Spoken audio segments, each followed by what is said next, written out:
الحمدللہ رب العالمین والصلاة والسلام علی اشرف الانبیاء والمرسلین نبینا محمد وعلی آلہ واصحابہ اجمعین اما بعد۔ آج ہمارے پاس جو احکام اور مسائل ہیں آپ کے سامنے موجود ہیں، قیدی، جاسوس اور صلح کے احکام و مسائل ہیں، اور ان میں سے بہت سارے احکام اور مسائل بلکہ اکثر ہم پڑھ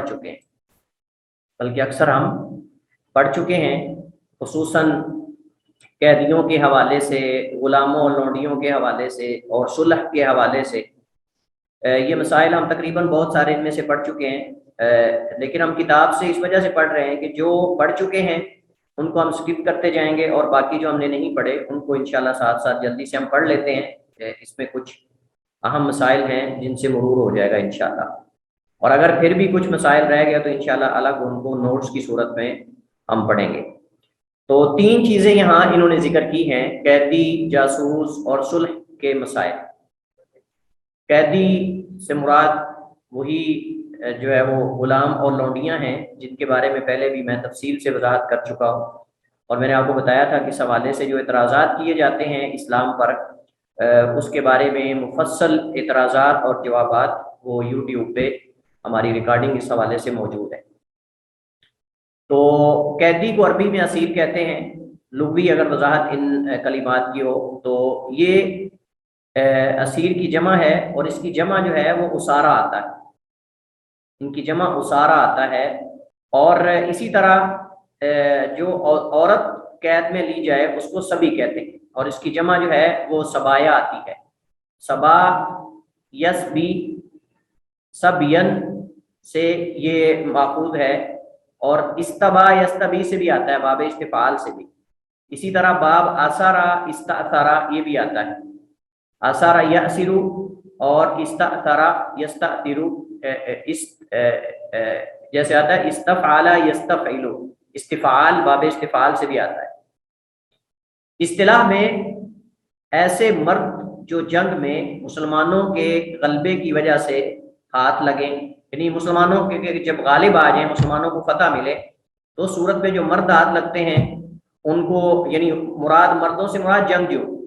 جو بالغ ہو، بلوغت سے اوپر ہوں یا بالغ ہو، تو ان کو کہتے ہیں اسیر یا اسارہ۔ اور اگر بچے ہوں یا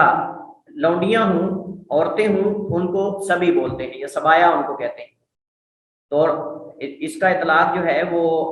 سبی پہ ہوتا ہے یا سبایا، سبیون۔ دوسری اصطلاح ہے جاسوس۔ جاسوس سے مراد ایسے لوگ ہیں جو خبروں کی تفتیش کرتے ہیں، یعنی مخالف گروہ کی نقل و حرکت کو جو ہے وہ لا کر امیر کو یا حاکم کو بیان کرنا، لشکر کے سپہ سالار کو بیان کرنا، یہ اصل میں جاسوسی ہوتا ہے۔ یعنی جاسوسی اصل میں ہوتی ہی مخالف کی نقل و حرکت کو نقل کرنے کے بارے میں۔ اس کی جمع جواسیس آتی ہے، اور عین بھی کہتے ہیں، جاسوس کو عین بھی کہتے ہیں، عین یا نون، عین یا نون، یعنی عین کا معنی ایک تو آنکھ ہوتا ہے، عین کا معنی ایک چشمہ ہوتا ہے پانی والا، اور عین کا معنی جاسوس بھی ہوتا ہے۔ اور یہ جو جاسوس ہے یہ جسا تجسا دونوں سے ماخوذ ہے، جسا یجسو، تجسا تجسس یتجسس تجسسا، اور اجتسا یجتسو اجتساس، باب افتعال، مراد تفتیش کرنا، نقل و حرکت کو نقل کرنا یا جاسوسی کرنا کسی قوم کی یا کسی گروہ کی۔ جو صلح ہوتی ہے، صلح قتال کی جنگ بندی کا نام، صلح جو ہے یہ جنگ بندی کا نام ہے، اور جنگ بندی جو ہے وہ چار چیزوں سے ہوتی ہے، چار چیزیں یا تین بلکہ بنتی ہیں، تقریباً تین چیزوں سے ہوتی ہے۔ سب سے پہلے اسلام لانے سے، اگر وہ حربی کفار جن سے ہماری جنگ ہے، جن سے ہمارا قتال ہے، اگر وہ مسلمان ہو جاتے ہیں تو ان سے اور ہمارے جو درمیان میں اختلافات ہیں، جو لڑائی ہے، وہ بند ہو جائے گی۔ اور نبی کریم علیہ السلام کی حدیث گزشتہ لیکچر میں بھی میں نے آپ کے سامنے ذکر کی تھی کہ نبی کریم صلی اللہ علیہ وسلم نے فرمایا کہ امرت ان اقاتل الناس حتی یشہدوا ان لا الہ الا اللہ وان محمدا رسول اللہ ویقیموا الصلاۃ ویؤتوا الزکاۃ۔ فَإِذَا فَعَلُوا ذَلِكَ عَصَمُوا مِنِّي دِمَاءَهُمْ وَأَمْوَالَهُمْ إِلَّا بِحَقِّ الْإِسْلَامِ، کہ نبی کریم صلی اللہ علیہ وسلم نے فرمایا کہ مجھے حکم دیا گیا کہ میں لوگوں سے قتال اور جہاد کروں حتیٰ کہ وہ اس بات کی شہادت دے دیں، گواہی دے دیں، اقرار کر لیں کہ اللہ کے علاوہ کوئی معبود برحق نہیں اور نبی کریم محمد صلی اللہ علیہ وسلم اللہ تعالیٰ کے رسول ہیں، نماز قائم کرنا شروع کر دیں اور زکوٰۃ دینا شروع کر دیں۔ فَإِذَا فَعَلُوا ذَلِكَ، جب یہ کر لیں گے، عَصَمُوا مِنِّي دِمَاءَهُمْ وَأَمْوَالَهُمْ، تو اپنے خونوں کو اور اپنے اموال کو، مالوں کو مجھ سے محفوظ کر لیں گے، بچا لیں گے۔ تو اسلام لانے سے کفار سے ہماری جنگ بند ہو جاتی ہے۔ نمبر دو، ہدنہ۔ ہدنہ کیا ہوتا ہے؟ ہدنے سے مراد جو ہے وہ کسی معاوضے میں یا بلا معاوضہ کفار سے جنگ بندی کا معاہدہ کرنا، کفار سے جنگ بندی کا معاہدہ کرنا، اور یہ عقد اور معاہدہ جو ہے عوض میں بھی ہو سکتا ہے اور بدون عوض بھی ہو سکتا ہے، یعنی کسی چیز کے عوض میں بھی ہو سکتا ہے، کسی چیز کے بغیر عوض بھی ہو سکتا ہے۔ عوض کیا ہو سکتا ہے؟ مثلا کوئی کفار جو ہیں وہ کہتے ہیں کہ آپ ہم سے جنگ بندی کا معاہدہ کر لو اور اس کے بدلے میں ہم آپ کے 200 قیدی چھوڑتے ہیں اور آپ کو 5000 درہم یا 5000 دینار ہم آپ کو، یا 10,000 دینار آپ کو ساتھ جو ہے وہ بطور معاوضہ کے بھی دیتے ہیں۔ تو اس صورت میں جنگ بندی ہو سکتی ہے، اس صورت میں جنگ بندی ہو سکتی ہے، اور بغیر عوض کے بھی ہو سکتا ہے۔ بغیر عوض کے کیسے ہو سکتا ہے؟ کہ وہ کہتے ہیں جی ٹھیک ہے آپ ہم سے معاہدے کر لو کہ 10 سال تک یا 5 سال تک جو ہے وہ ہمارے اور آپ کے درمیان جنگ نہیں ہوگی، اور ہر ایک جو ہے وہ دوسرے کے بارے میں جو ہے وہ پرامن طریقے سے رہنے کی یقین دہانی کرائے، دوسرے کو پرامن طریقے سے رہنے کی یقین دہانی کرائے۔ تو یہ ہدنہ ہوتا ہے، یہ ہدنہ ہوتا ہے۔ اور یہ دوسرا طریقہ ہے جنگ بندی کا، ایک اسلام لانا کہ وہ مخالف اسلام لے آئیں، دوسرا یہ ہے کہ ان سے معاہدہ ہو جائے جنگ بندی کا، اور تیسرا یہ ہے جزیہ دینا۔ چار صورتیں بنتی ہیں بہرحال۔ جزیہ دینا، جزیہ دینا کیا ہو سکتا ہے؟ جزیہ دینا یہ ہو سکتا ہے کہ وہ کہیں کہ ٹھیک ہے ہم اس کے اپنی جانوں کے بدلے میں آپ کو جزیہ دیتے ہیں۔ جو جنگجو ہیں 1 دینار یا 2 دینار جتنے بھی بنتے ہیں، اور یہ جزیہ اس کی کچھ شروط ہیں جو انشاءاللہ آگے آئیں گی، ان میں سے ایک یہ ہے کہ یہ صرف جنگجو مردوں پر ہوگا، یہ صرف جنگجو مردوں پر ہوگا، بچوں اور عورتوں پر جزیہ نہیں ہوتا، مردوں اور عورتوں پر جو ہے وہ جزیہ نہیں ہوتا، صرف نوجوان مرد جو جنگ کے قابل ہوں ان پر جزیہ ہوتا ہے، اور اس کے احکام انشاءاللہ آگے تفصیل کے ساتھ۔ اور ایک ذمہ ہوتا ہے، اور ایک ہوتا ہے ذمہ۔ ذمہ کیا ہوتا ہے؟ ذمہ یہ ہوتا ہے کہ کچھ لوگ جو ہیں وہ مسلمانوں کے اسلامی سلطنت کے اندر رہیں، اسلامی سلطنت کے اندر رہیں، اور اسلامی سربراہ ہے، حاکم سربراہ یا خلیفہ جو ہے وہ ان کے مال اور جان کی حفاظت کرے، وہ ان کے مال اور جان کی مسلمانوں کے ذمے میں آ جانا، یا دوسرے لفظوں میں آپ یہ کیسے کسی کو امان دے دینا، کسی کو امان دے دینا۔ تو امان جب دے دی جائے تو اس سے بھی جنگ بندی ہو جاتی ہے۔ جب کوئی حاکم یہ کہہ دے کہ میں نے ان کو جو ہے وہ امان دے دی ہے، اب ان سے جو ہے وہ ان کو کوئی پکڑے نہ، ان کو میں نے معاف کر دیا ہے، یا اس طرح کا کوئی کلمات جیسے اللہ کے نبی علیہ السلام نے فتح مکہ کے موقع پر جو ہے وہ آپ نے بولا تھا۔ تو ہدنہ جو ہے یہ ہدن سے ہے،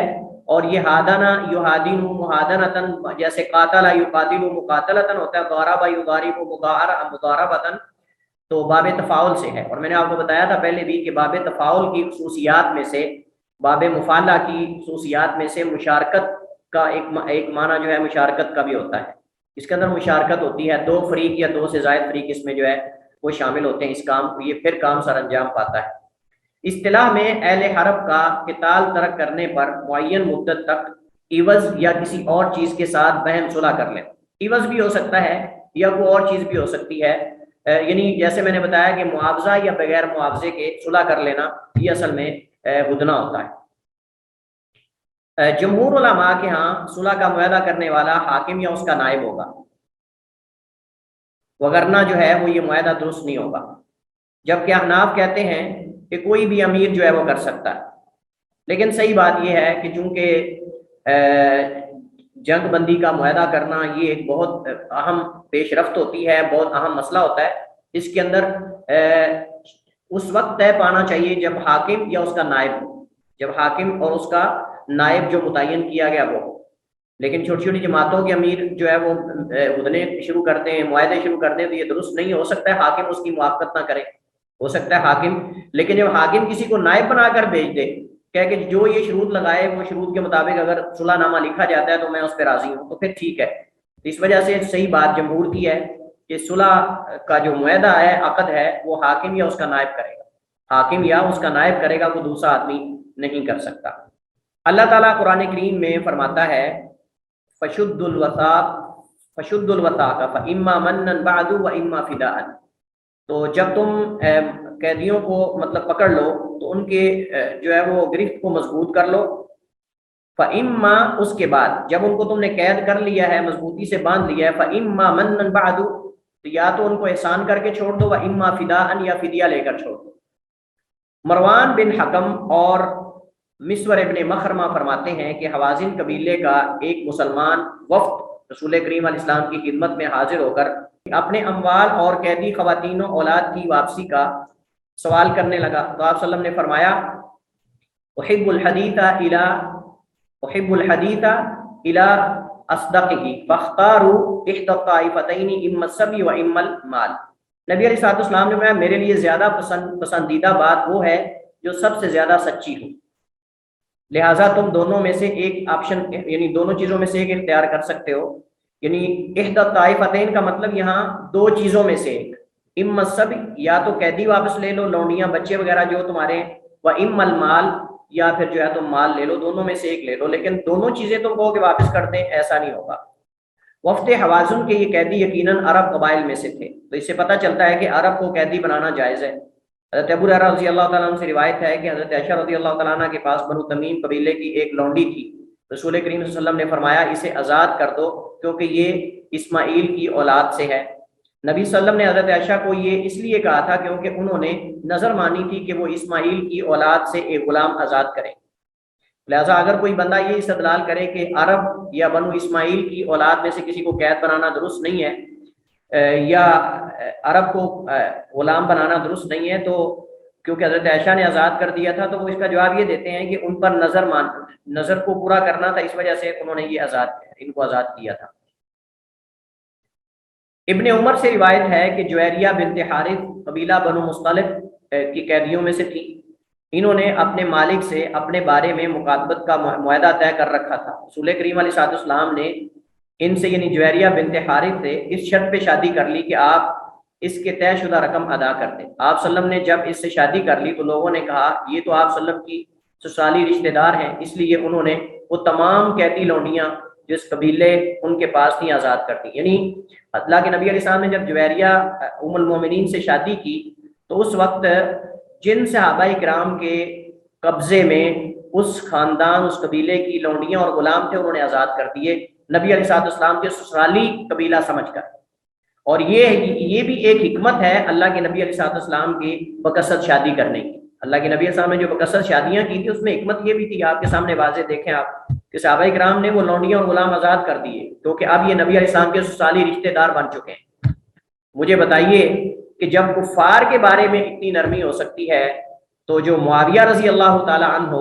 اللہ کے نبی علیہ السلام کے حضرت ام حبیبہ رضی اللہ تعالی عنہ کے بھائی ہیں اور مسلمانوں کے ماموں ہیں، مسلمانوں کے مومنوں کے ماموں ہیں، ان کے اوپر تبرہ کرنا کیسے جائز ہے؟ آپ صحابہ کرام کا طرز عمل دیکھیں کہ جب نبی علیہ السلام نے بنو مصطلق قبیلے کی جو ہے وہ دیکھا کہ ان کی ایک عورت حضرت جویریہ رضی اللہ تعالیٰ عنہ جو کہ پہلے لونڈی تھی، ان سے اللہ کے نبی نے آزاد کر کے آپ صلی اللہ علیہ وسلم نے ان سے نکاح کیا، تو صحابہ نے اس چیز کا احترام کرتے ہوئے حضرت جویریہ کا رضی اللہ تعالیٰ عنہ ام المومنین کا احترام کرتے ہوئے ان کے خاندان کے جتنے غلام تھے سب کو چھوڑ دیا، آزاد کر دیا۔ تو مجھے بتائیے کہ معاویہ رضی اللہ تعالیٰ عنہ جو مسلمان تھے، صحابی ہیں، کاتب وحی ہیں، ان پر زبان درازی کرنے کا کس کو حق ملتا ہے جبکہ ام حبیبہ کے بھائی ہیں، جبکہ ام حبیبہ کے بھائی ہیں۔ لیکن افسوس کی بات ہے کہ بہت سارے لوگ جو ہے اپنی خواہش نفس کو اور اپنی شیطانیت کو غالب کرنے کے لیے حضرت معاویہ رضی اللہ تعالیٰ عنہ پر تبرہ کرتے ہیں، سب و شتم کرتے ہیں، اگر صراحتاً نہیں تو کم از کم جو ہے وہ اشارتاً کنایتاً جو ہے ان کے بارے میں جو ہے وہ ایسے ایسے کلمات اور ایسی ایسی باتیں لکھتے ہیں کہ جو ایک صحابی کے بارے میں ذکر کرنا یہ ایک مومن کو زیب نہیں دیتا۔ اور صحیح بات یہ ہے کہ عرب کو غلام بنانا جائز ہے، یہاں اصل میں اس وجہ سے انہوں نے یہ دونوں حدیثیں ذکر کی ہیں کہ عرب کو غلام بنایا جا سکتا ہے۔ وقتل الجاسوسی، اور جاسوس کو قتل کرنا جائز ہے، جاسوس کو قتل کرنا جائز ہے، اگرچہ وہ مسلمانوں کے اندر رہتا ہے لیکن اس کو قتل کرنا جائز ہے، چونکہ جاسوسی کرنا اس پر قوموں کی فتح شکست ہوتی ہے، جاسوسی کرنے پر مسلمان قوموں کی فتح شکست ہے۔ ایک جاسوس پورے ملک کو تباہ کر سکتا ہے، آپ جانتے ہیں، ایک جاسوس جو ہے وہ پورے لشکر کی کایا پلٹ سکتا ہے، اگر وہ اس لشکر کی کمزوریوں کو نقل کر لیتا ہے، ان کے پڑاؤ کی جگہ کو، ان کے راستے کو، ان کی تعداد کو، ان کے اسلحے کو، ان کے کھانے پینے کی جگہوں کو، ان کی عورتوں کو، یہ ساری چیزوں کو اگر اس نے نوٹ کر لیا تو باقی رہ کیا گیا۔ اور اس وجہ سے ہی قدیم زمانے میں باقاعدہ جاسوس زیادہ تر نقصان پہنچاتے تھے مخالف گروہ کو، تو لہٰذا ایک جاسوس کو قتل کرنا گویا کہ پورے لشکر پہ غلبہ پانا ہے، ایک پورے لشکر پر غلبہ پانا ہے، اور اس وجہ سے جاسوس عام بندہ نہیں بنایا جاتا۔ حضرت سلمہ بن اکوع رضی اللہ تعالیٰ عنہ سے روایت ہے کہ نبی کریم علیہ الصلوۃ والسلام کے پاس سفر میں غزوہ حوازن کے لیے جاتے ہوئے ایک جاسوس آیا، اور یہ ہم پہلے حدیث پڑھ چکے ہیں، ایک جاسوس پکڑا گیا، ایک آدمی جو جاسوس تھا تو اللہ کے نبی علیہ الصلوۃ والسلام نے اسے پکڑ لیا، ایک جاسوس آیا اور آپ نے بلکہ صحابہ کرام کو بھیجا، وہ حدیث ہم نے یہ پڑھی تھی کہ جب وہ نقل و حرکت ساری چیزیں نقل کر کے نکلا تو اللہ کے نبی صاحب نے صحابہ کو بھیجا کہ فلاں جگہ پہ جاسوس کو پکڑ کے لاؤ، پھر اس کو پکڑ کے لایا گیا، اس کو قتل کیا اللہ کے نبی صاحب، وہ صحابہ کی جماعت میں بیٹھا، بات چیت کی، پھر واپس چلا گیا تو آپ صلی اللہ علیہ وسلم نے فرمایا اطلبوا وقتلوا، اسے پکڑو اور اسے قتل کر دو، فقتلته صلبه، تو میں نے اسے قتل کر دیا۔ حضرت سلمہ بن اکوع کہتے ہیں تو اللہ کے نبی نے اس کا جو چھینا ہوا سامان تھا وہ مجھے دے دیا نفلی طور پہ، جو ہم پہلے نفل کے مسئلے کے اندر پڑھ چکے ہیں، انفال اور نفل۔ بہرحال جواسیس کو قتل جو ہے وہ کیا جا سکتا ہے اور کرنا چاہیے، ہاں اگر اس کو زندہ رکھنے میں کوئی مصلحت ہو تو پھر اس کو زندہ رکھا جائے گا، اگر اس کو زندہ رکھنے میں کوئی مصلحت ہو تو پھر اس کو زندہ رکھا جائے گا، مثلا اس سے کوئی خاص راز دشمن کا اگر جو ہے وہ منوانا ہو، یا کوئی خاص جگہ پوچھنی ہو، یا کوئی اور اس کے عوض میں اگر مسلمانوں کا کوئی فائدہ ہو رہا ہو تو اس صورت میں اس کو زندہ رکھا بھی جا سکتا ہے، کوئی حرج نہیں اس میں۔ ثابت ہوا کہ ذمی جاسوس کو قتل کرنا بالاتفاق درست ہے، اور یہ ذمہ کے مخالف نہیں، اور یہ ذمہ کے مخالف نہیں ہے۔ وَإِذَا أَسْلَمَ الْحَرْبِيُّ قَبْلَ الْقُدْرَةِ عَلَيْهِ أَحْرَزَ أَمْوَالَهُ، اگر دشمن جو ہے وہ دشمن جس سے ہماری جنگ ہے مسلمان ہو جائے تو احرز اموالہ، تو اس نے اپنے مال کو محفوظ کر لیا، یعنی اس کے مال کو جب مسلمان ہو جائے تو اس کے مال پہ جو ہے وہ قبضہ نہیں کیا جائے گا، اس کو مال غنیمت میں شامل نہیں کیا جائے گا، اور یہ مسئلہ ہم پہلے پڑھ چکے ہیں۔ وَإِذَا أَسْلَمَ عَبْدٌ لِلْكَافِرِ صَارَ حُرًّا، جب کسی کافر کا غلام مسلمان ہو جائے تو آزاد ہو جائے گا، بالکل ٹھیک ہے، کیونکہ اب وہ مسلمان کافر کے متحد نہیں رہ سکتا، مسلمان کافر کے متحد نہیں رہ سکتا، اب وہ آزاد ہے۔ حضرت عبداللہ بن عباس کی حدیث ہم پڑھتے ہیں، عبداللہ بن عباس روایت کرتے ہیں کہ آتا کا رسول اللہ صلی اللہ علیہ وسلم یوم الطائف من خرج الیہ من عبید المشرکین، نبی کریم صلی اللہ علیہ وسلم نے مسند احمد، مصنف ابن شیبہ اور شرح معانی الاثار میں سے یہ حدیث لی گئی ہے کہ اللہ کے نبی علیہ السلام نے طائف والے دن، یعنی جس دن طائف کی جنگ ہوئی، جو بھی اللہ کے نبی علیہ السلام کی طرف غلام نکلے تھے مشرکین میں سے، جو مشرکین کے غلام تھے، اللہ کے نبی نے ان کو آزاد کر دیا تھا، یہ نہیں کہا کہ واپس اپنے مالکوں کی طرف لوٹ جاؤ، بلکہ آپ صلی اللہ علیہ وسلم نے انہیں آزاد کر دیا تھا، اور وہ مسلمان ہو گئے تھے، ان میں سے بہت سارے مسلمان ہو گئے تھے، بلکہ مسلمان ہونے کی وجہ سے اللہ کے نبی علیہ السلام نے انہیں آزاد کیا تھا۔ آگے انہوں نے مال غنیمت میں جو زمین ملتی ہے اس کے بارے میں ذکر کیا ہے، اور یہ ہم پڑھ چکے تھے کہ اس زمین کے بارے میں حاکم وقت اور خلیفہ جو ہے وہ اختیار رکھتا ہے، چاہے تو وہ مسلمانوں میں تقسیم کر دے خمس 5واں حصہ نکالنے کے بعد، چاہے تو اس کو جو ہے وہ خراج پر دے دے، اور خراج کا مطلب یہ ہے کہ وہ کفار کو یا اس علاقے کے لوگوں کو کہ تم اس کی کاشتکاری کرو اور تم نے سالانہ ہمیں اتنا غلہ دینا ہے یا اتنی فلاں چیز دینی ہے، اور اس کو مسلمانوں کی مصلحت عامہ کے لیے یا مسلمانوں کے رفائی کاموں کے لیے یا ان کی مصلحت اور فوائد کے لیے اس مال کو استعمال کیا جائے گا۔ ومن امنہ احد المسلمین صار آمینہ، اور جس کو مسلمانوں میں سے کوئی ایک پناہ دے دے، جس کو مسلمانوں میں سے کوئی ایک پناہ دے دے تو وہ امن میں ہوگا، وہ امن میں ہوگا، اس کو قتل نہیں کیا جائے گا، اس کو قتل نہیں کیا جائے گا۔ نبی کریم کی مشہور حدیث ہے، اللہ کے نبی علیہ السلام نے فرمایا المسلمون تتکافأ دماؤہم کہ مسلمانوں کے خون برابر ہیں، وَيَسْعَى لِذِمَّتِهِمْ أَدْنَاهُمْ، اگر ان کا ادنا بھی کوئی آدمی اگر کسی کو ذمہ دے دیتا ہے، معاہدہ دے دیتا ہے، یا اس کو امن دے دیتا ہے، پناہ دے دیتا ہے، تو اس کی پناہ کا خیال رکھا جائے گا۔ وَهُمْ يَدٌ عَلَى مَنْ سِوَاهُمْ، اور وہ ایک ہاتھ ہوتے ہیں اپنے مخالف پر، یعنی آپس میں تو وہ ایک دوسرے کا خیال کرتے ہیں، لیکن جو ہے وہ اپنے مخالف پر وہ ایک ہاتھ متفق ہو کر لڑتے ہیں۔ یہ حدیث مشہور حضرت علی رضی اللہ تعالیٰ عنہ کی، تو اس کے اندر یہ ہے کہ وَذِمَّةُ الْمُسْلِمِينَ وَاحِدَةٌ يَسْعَى بِهَا أَدْنَاهُمْ، اور مسلمانوں کا ذمہ ایک ہی ہے، اگر کوئی کسی کو ذمہ دے دیتا ہے، امن دے دیتا ہے، پناہ دے دیتا ہے، تو اس کا خیال رکھا جائے گا۔ اور نبی کریم علیہ السلام نے فتح مکہ کے موقع پر اور اس کے علاوہ کئی اور مقامات پہ بہت سارے لوگوں کو پناہ، ان کی پناہ کو باقی رکھا۔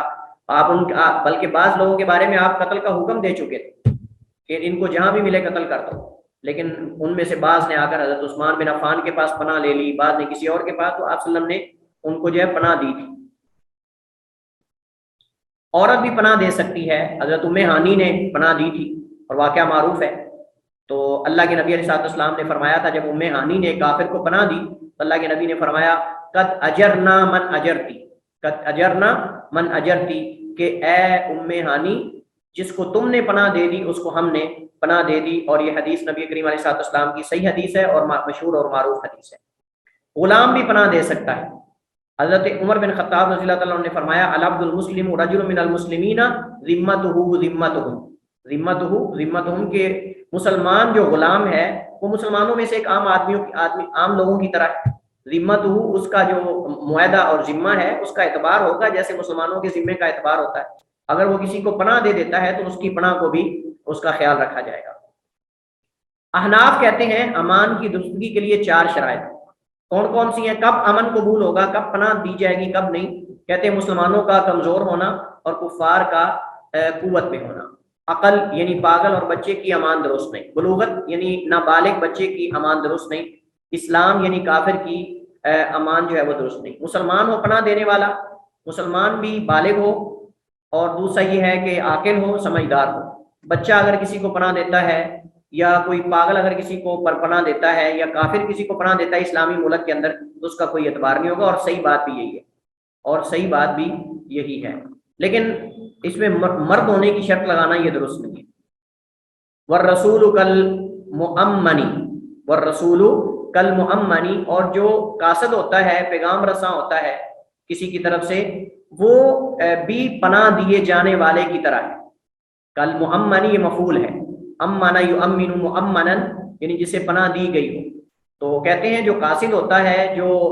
رسول ہوتا ہے، پیغام رساں ہوتا ہے، وہ بھی پناہ دیے گئے کی طرح ہے، جس کو پناہ دی جاتی ہے۔ حضرت عبداللہ بن مسعود فرماتے ہیں کہ رسول کریم علیہ السلام نے مسیلمہ کذاب کے ایلچیوں کو، جو ان کے قاصد آئے تھے، انہیں فرمایا تھا لولا انک رسول اللہ،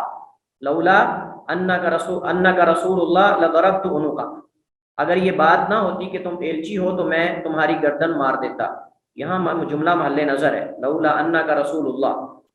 رسول اللہ کا جو جملہ ہے یہ محل نظر ہے۔ دیکھا کتنی فاش غلطی ہے، اتنی فاش غلطی ہے یہ کہ لولا انک رسول اللہ،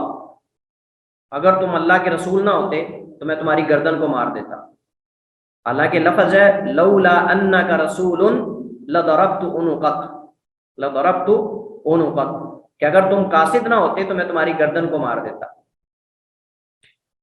یہ یہاں سے آپ اندازہ لگا سکتے ہیں کہ عربی جاننے کی کتنی اہمیت ہے، عربی جاننے کی کتنی اہمیت ہے۔ اب جو ہی میں نے حدیث پڑھی، اگرچہ میں نے پہلی دفعہ میں نے بھی رسول اللہ ہی پڑھ دیا ہے، لیکن جب آگے معنی دیکھا ہے تو معنی سے ہی معلوم ہوا کہ یہ حدیث کی عبارت غلط یہاں کوٹ کی گئی ہے۔ سنن نبی داؤد کی ایک روایت میں یہ الفاظ ہیں، اما واللہ لولا ان الرسول لا تقتل لضربت اعناقکما، اگر قاصد اور جو پیغام رساں ہوتے اگر انہیں قتل نہ کیا جاتا ہوتا تو میں تمہاری، یعنی اگر انہیں معاف نہ کیا جاتا ہوتا تو میں تمہاری دونوں کی گردن بھی مار دیتا، مطلب تمہیں قتل کر دیتا۔ وتجوز محاذنۃ الکفار ولو بشرط والى اجل اکثرہ 10 سنین، کہتے ہیں کہ دشمنوں کے ساتھ محاذنہ کرنا اور ان سے معاہدہ اور عقد کر لینا جنگ بندی کا، یہ جائز ہے اگرچہ شروط کے ساتھ، اگرچہ شروط کے ساتھ ہو، کوئی شرط ہو ان کی طرف سے ہو یا ان کی طرف سے ہو۔ وَإِلَىٰ اجل، مدت تک، اکثرہ 10 سنین، اور اس زیادہ 10 سال ہے۔ کہتے ہیں کہ 10 سال تک جو ہے وہ اگر معاہدہ ہو جائے تو بھی جائز ہے۔ یہاں ایک مسئلہ ہے اور وہ یہ ہے کہ کیا مدت طے ہونی چاہیے اور کتنی ہونی چاہیے، اس میں اختلاف ہے جو انہوں نے یہاں صاحب کتاب نے ذکر کیا ہے۔ اللہ کے نبی علیہ الصلوۃ والسلام نے جو معاہدہ کیا تھا اہل مکہ سے، صلح حدیبیہ کا معروف ہے، اور اس میں باقاعدہ جو ہے وہ لکھا گیا تھا هذا ما صالح علی محمد بن عبداللہ سہیل ابن عمرو، هذا ما صالح علی محمد بن عبداللہ سہیل ابن عمرو علی وضع الحرب 10 سنین، یہ ہے وہ جس پر مصالحت کی ہے محمد بن عبداللہ صلی اللہ علیہ وسلم، مراد نبی علیہ الصلوۃ والسلام ہے، کن سے؟ سہیل بن عمر سے، علی وضع الحرب 10 سنین، جنگ بندی کی 10 سال۔ تو انہوں نے حدیث کے ظاہر کو لیا ہے کہ حدیث کے اندر 10 سال ہے، 10 سال سے زیادہ نہیں ہو سکتی، لیکن صحیح بات یہ ہے انہوں نے ترجیح اگرچہ دی ہے، انہوں نے کہا کہ جی راجح یہی ہے کہ 10 سال سے زیادہ معاہدہ نہیں ہو سکتا، لیکن اگر مصلحت کا تقاضا ہو اور مسلمانوں کی مصلحت ہو تو 10 سال سے زائد بھی جو ہے وہ جنگ بندی کا معاہدہ ہو سکتا ہے۔ اللہ کے نبی علیہ الصلوۃ والسلام کا فعل کو وجوب کی دلیل نہیں ہے، نبی علیہ الصلوۃ والسلام کا فعل کوئی وجوب کی دلیل نہیں کہ ہم کہیں کہ 10 سال سے زیادہ معاہدہ نہیں ہو سکتا، 10 سال سے زیادہ بھی ہو سکتا ہے، البتہ مدت متعین ہونی چاہیے، البتہ مدت متعین ہونی چاہیے۔ یہی جو مسئلہ انہوں نے ذکر کیا، صلح کی مدت کتنی ہونی چاہیے، مختلف اقوال ہیں۔ کہتے ہیں کہ راجح اللہ تعالیٰ نے کفار سے قتال فرض کر دیا ہے، اس لیے جزیہ یا اس کی مثل کسی بھی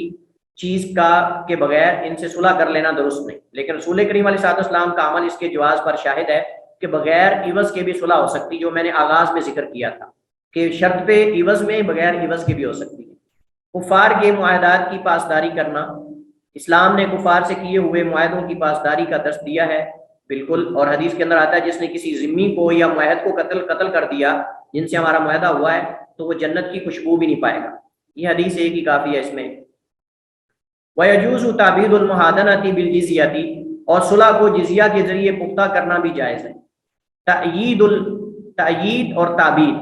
تعبید ہو تو پھر غلط ہے، تأیید ہو تو درست ہے۔ وَيَجُوزُ تَأْیِیدُ الْمُحَادَنَةِ بِالْجِزْیَةِ، اور جو عقد صلح ہوتا ہے اس کو مزید پختہ کیا جا سکتا ہے جزیے کے ذریعے، جزیہ لے کر بھی اس کو پختہ کیا جا سکتا ہے۔ چلیے جی، یہ اہم مسئلہ ہے، باقی تو ایسے ہم پڑھ رہے ہیں مطالعہ کے لیے۔ یہ جزیہ کی شروع، جمہور فقہا کا کہنا ہے کہ جزیہ کے لیے 3 شرطیں ہیں، بالغ ہونا، آزاد ہونا، مذکر ہونا، یعنی جس سے جزیہ لیا جائے گا۔ میں نے آپ کو پہلے بتایا کہ جزیہ جو ہے یہ نوجوانوں پر ہوتا ہے، اور اس کی کوئی شروط ہے مزید جو آگے آ رہی ہے، اور وہ یہ ہے بالغ ہونا، آزاد ہونا، مذکر ہونا، لہذا غلام پہ جزیہ نہیں ہوگا، غیر بالغ پر جزیہ نہیں ہوگا، عورتوں پر جزیہ نہیں ہوگا، بچوں پر جزیہ نہیں ہوگا، یعنی بچے، غلام، عورت، پاگل، انتہائی بوڑھے، کمزور سے عاجز، اور اس طرح گرجوں میں جو عبادات کرنے والے پادری ہیں، جو ان کے راہب ہیں، ان سے بھی جزیہ وصول نہیں کیا جائے گا، بلکہ صرف جزیہ جنگجوؤں پر ہے۔ جزیہ کی مقدار کتنی ہوگی؟ جزیہ کی کوئی متعین مقدار نہیں ہے، جزیہ کی کوئی متعین مقدار نہیں ہے، بلکہ مختلف ادوار میں مختلف رہی ہے۔ حاکم وقت اور خلیفہ جو مناسب سمجھے گا وہ ان پہ لگا سکتا ہے، لیکن زیادہ نہیں ہونا چاہیے۔ حضرت معاذ بن جبل رضی اللہ تعالیٰ عنہ فرماتے ہیں کہ مجھے نبی کریم صلی اللہ علیہ وسلم نے یمن کی طرف بھیجا اور فرمایا فَأَمَرَنِي أَنْ آخُذَ مِنْ كُلِّ حَالِمٍ دِينَارًا أَوْ أَدْلَهُ مُعَافْرِيًّا، اللہ کے نبی نے مجھے حکم دیا کہ میں ہر بالغ سے، حالم ہے نا بالغ، 1 دینار لوں یا پھر اس کے برابر معافری یعنی کپڑا لوں، ایک کپڑا۔ تو اس کا مطلب یہ ہے کہ اس میں نقدی بھی ہو سکتی ہے، کپڑا بھی ہو سکتا ہے، غلہ بھی ہو سکتا ہے، کچھ بھی ہو سکتا ہے۔ حضرت عمر رضی اللہ تعالیٰ نے جزیہ لینے کے لیے 3 طبقے بنا رکھے تھے، اغنیا سے 48 درہم، متوسطین سے 24 درہم، اور فقراء سے 12 درہم۔ یعنی جنگجو بھی، صاف ظاہر ہے کہ جنگجو بھی مختلف طرح کے ہوتے ہیں، تو ان میں جو زیادہ مالدار ہیں ان سے زیادہ لیا جائے گا، جو مطلب درمیانے درجے کے ہیں ان سے کم لیا جائے گا، اور جو بالکل فقیر ہیں ان سے لیا بھی جا سکتا ہے اور چھوڑا بھی جا سکتا ہے، یہ لازم نہیں ہے، بلکہ بہت سارے خلفاء کے زمانے میں جو بالکل غریب ہوتے تھے ان سے لیا بھی نہیں جاتا تھا۔ تو یہاں دیکھیں اسلام کا کیسے جو ہے وہ دوسروں کے ساتھ رویہ ہے، لیکن دوسروں کا اسلام کے ساتھ کیا ہوتا ہے وہ قابل جو ہے وہ آپ سمجھ لیں کہ مذمت ہے۔ وَيُمْنَعُ الْمُشْرِكُونَ وَأَهْلُ الذِّمَّةِ مِنَ السُّكُونِ فِي جزیرۃ العرب، جزیرہ عرب میں جو مشرکین ہیں اور اہل ذمہ، ان کو رہنے کی اجازت نہیں دی جائے گی۔ صحیح بات یہ ہے کہ جزیرہ عرب کے اندر یہ جو ہے وہ اللہ کے نبی علیہ السلام کا حکم جو ہے وہ وجوب پر نہیں ہے، بلکہ اگر کوئی خاص مصلحت ہو تو ان کو رکھا بھی جا سکتا ہے۔ حضرت عمر رضی اللہ تعالیٰ عنہ نے اس پر عمل کیا تھا کہ انہوں نے ان کو جو ہے جزیرہ عرب سے نکال دیا تھا۔ بہرحال واللہ عالم یہ حکم جو ہے وہ مصلحت پر ہے، اگر مصلحت ہو تو ان کو رکھا بھی جا سکتا ہے، اور اگر جو ہے وہ مصلحت ہو تو ان کو نکالا بھی جا سکتا ہے۔ البتہ جو حجاز کا علاقہ خاص ہے، مراد حجاز یعنی اس کے اندر مکہ اور مدینہ آتے ہیں خصوصاً، اس کے اندر ان کو نہیں رکھا جا سکتا، کیونکہ ان کی شر جو ہے وہ مسلمانوں کے اندر سرایت کر سکتی ہے۔ انہوں نے یہ مسئلہ ذکر کیا ہے باقی مساجد میں مشرکین کا داخلہ، تو کسی خاص مصلحت کی وجہ سے ان کا داخلہ جو ہے وہ ہو سکتا ہے۔ یہ چند ایک مسائل تھے جو اس حوالے سے پڑھنے کے لائق تھے، ان میں سے کچھ ہم نے پڑھے ہیں، باقی ہم تقریباً تفصیلی مسائل ان کے پڑھ چکے ہیں۔ تو کچھ چیزیں اس میں قابل ذکر ہیں اور کچھ چیزیں قابل مطالعہ ہیں، تو آپ سے امید ہے کہ آپ انشاءاللہ اس کو پورے انہماک کے ساتھ الگ سے اس کو پڑھیں گے، اس کا مطالعہ کریں گے۔ تو اسی پر ہم اکتفا کرتے ہیں۔ واللہ تعالی اعلم واحکم، وصلی اللہ وسلم علی نبینا محمد وعلی آلہ وصحبہ وسلم۔